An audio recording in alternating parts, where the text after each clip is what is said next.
I think one of the issues that I was a strong supporter of Obama is whether or not how much the Obama administration at the end of the day right now differ from the Bush administration in some of its key policies. So that's kind of what I worked with and worked through in the book. I'm laying that out so we can do a kind of Q&A because I don't want to talk the entire time myself. So what I want to do now is just do a little bit of a kind of retrospective wrap-up in light of what I said and now project it forward. Where the Muslim community is now, both here and it seems to be globally, is on the one hand living in a world that I regard, and I don't wish to sound too negative, but I've always been an optimistic, but there may be a light at the end of the tunnel, but it's very far at the end of the tunnel. And some days it's farther away than others. Doesn't mean that there isn't a light at the end of the tunnel.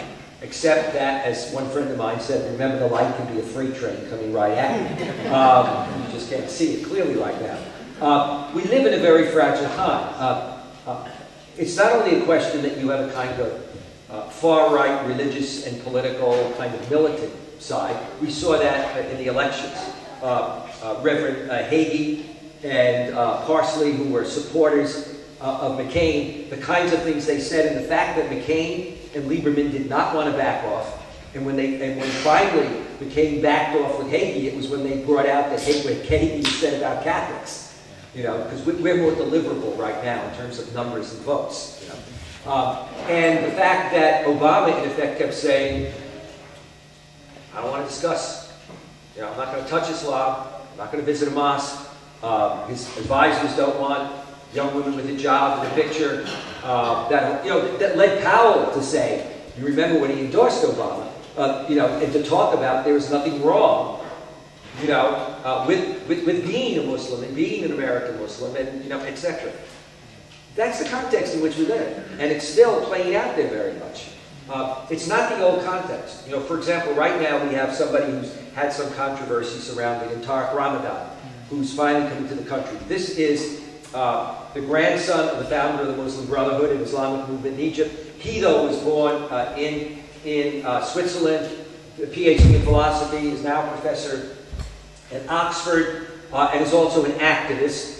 Was appointed to a major position at Notre Dame and then not given a visa. And this dragged on for years. He finally got one. He's just come to the country, had his first meeting today to speak. But I can tell you that both there and in Chicago, where he's speaking this weekend, and he's speaking to Georgetown on Monday, but the internet stuff is incredible.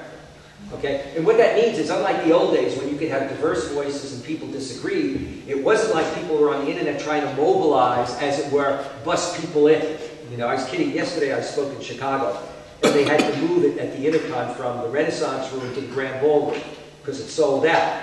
But I kept telling my friends it's because they're bussing people in to picket me or to whatever. So we're in this far more conflictual time where, and certainly I felt that was part of the problem we had in the last administration, where there were those who wanted to silence the very diversity that America is about.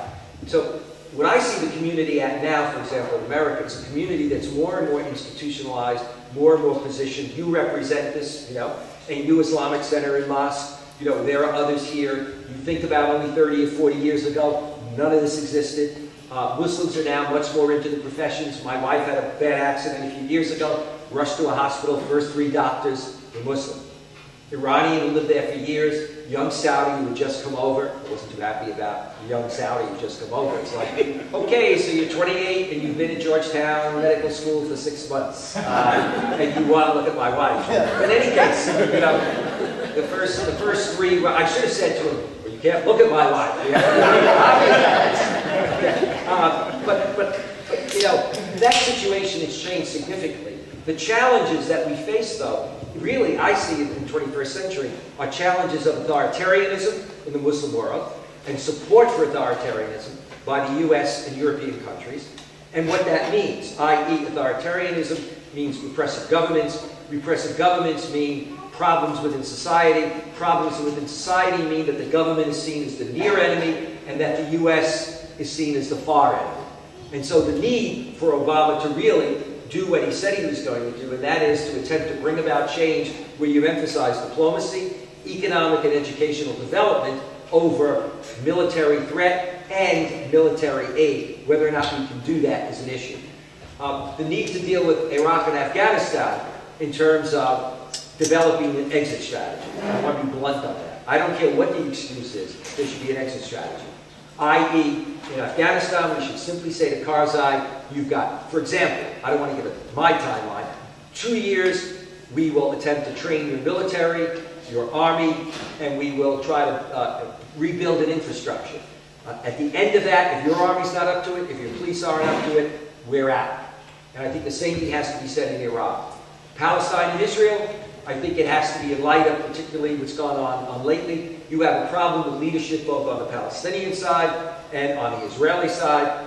Yes, they say America should take the lead and the president should be strong, but the realities often in terms of the culture of America don't fit. The culture of the Congress, the culture of... So it would take very strong presidential leadership up against a Congress that has a knee-jerk reaction, and in a culture which doesn't realize the diversity that actually exists in America when it comes to Palestine and Israel, the diversity within the Jewish community, the diversity across our communities.